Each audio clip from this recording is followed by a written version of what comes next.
नमस्कार मेरे प्यारे विद्यार्थियों, आप सभी लोगों का सपोर्ट और प्यार देने के लिए धन्यवाद।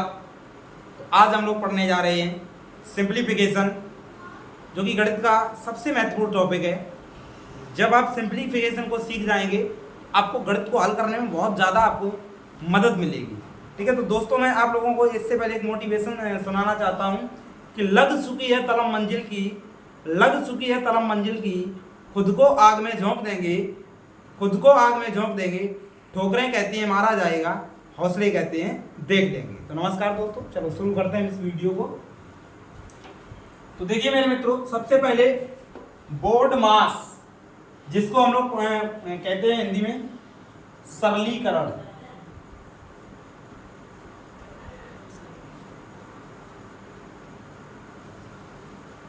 सबसे पहले बोर्ड मास के बी से क्या होता है, ब्रैकेट, जिसे हम लोग हिंदी में बोलते हैं कोष्ठक।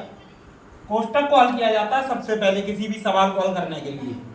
कोष्ठक में भी सबसे पहले हम लोग हल करते हैं रेखा कोष्ठक को। उसके बाद रेखा कोष्ठक के बाद हम लोग हल करते हैं छोटा कोष्ठक को। छोटा कोष्ठक के बाद हल करेंगे मझला कोष्ठक को।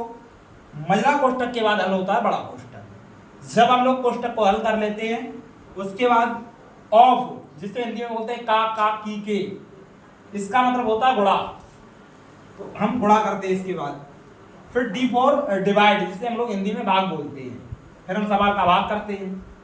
उसके बाद आता है मल्टीप्लाई, गुणा करते हैं सवाल का। फिर ऐड करते हैं, जिसे जोड़ बोलते हैं, और एंड में घटाना करते हैं। तो इस सूत्र के सहायता से हम सवालों को हल करेंगे। ठीक है, तो मैंने अभी बोर्ड मास का आपको नियम सिखाया, उसी नियम के आधार पर हम लोग कुछ सवाल लगाएंगे और अच्छे से समझेंगे इस नियम को। तो सबसे पहले 30 माइनस 40 माइनस मझला कोष्ठक 56 माइनस, जैसा कि मैंने बताया था ब्रैकेट को सबसे पहले हल किया जाता है, वो भी रेखा कोष्ठक को। सवाल में पूरे में कहीं रेखा कोष्ठक है नहीं। इसके बाद हम लोग हल करते हैं मझले कोष्ठक को। तो देखो ये 12 और 13, ये दोनों माइनस के तो आपस में जुड़ जाएंगे। 12 और 13 25 होंगे। 25 में से जब आप 25 को घटाएंगे तो कितना बचेगा, 0 मेरे प्यारे बच्चों। ठीक है, अब 30 माइनस 40, जब हमने छोटे कोष्ठक को हल कर लिया, अब हल करते हैं मझले कोष्ठक को। 56 में से 0 हो जाएगा तो 56 बचेगा। अब जब मझला कोष्ठक हल हो गया, तो सबसे हल करते हैं बड़े कोष्ठक को। तो 40 में से 56 जाएगा, तो देखो माइनस का बड़ा है तो माइनस के बचेंगे 16, और ये माइनस माइनस के मिलकर के क्या हो जाएंगे, प्लस। जब माइनस का बड़ा माइनस से किया जाता है तो क्या हो जाता है, प्लस।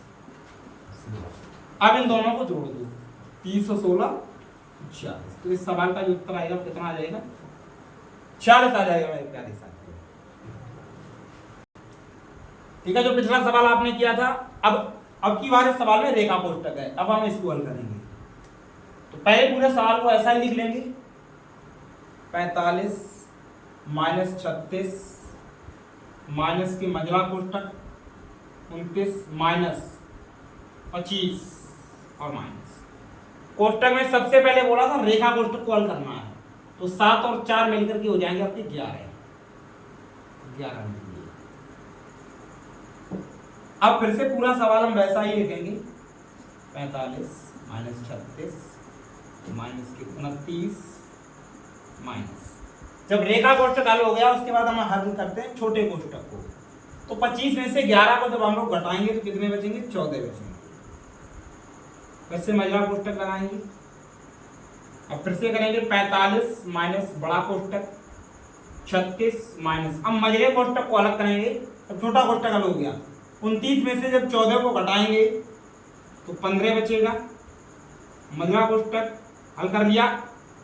अब बड़ा कोष्ठक, तो 45 माइनस 36 में से 15 को माइनस कर दो। 36 में से जब आप 15 को माइनस करोगे तो 21 बचेगा, और 45 में से जब आप लोग 21 को माइनस करोगे तो 24 बचेगा। ये इस सवाल का सही उत्तर है। ठीक है, तो मेरे प्यारे बच्चों, ऐसे ही सवाल, अच्छे अच्छे सवालों को पढ़ने के लिए आप हमारे चैनल को सब्सक्राइब कर लें और वीडियो को लाइक करें, ज़्यादा से ज़्यादा शेयर करें ताकि और भी बच्चों का भला हो सके। ठीक है, तो आप सभी प्यारे बच्चों इस सवाल का उत्तर मुझे कमेंट बॉक्स में बताएंगे। 4 ऑप्शन आपके सामने, आप हमें बताएंगे कि इनमें से कौन सा ऑप्शन सही है। धन्यवाद।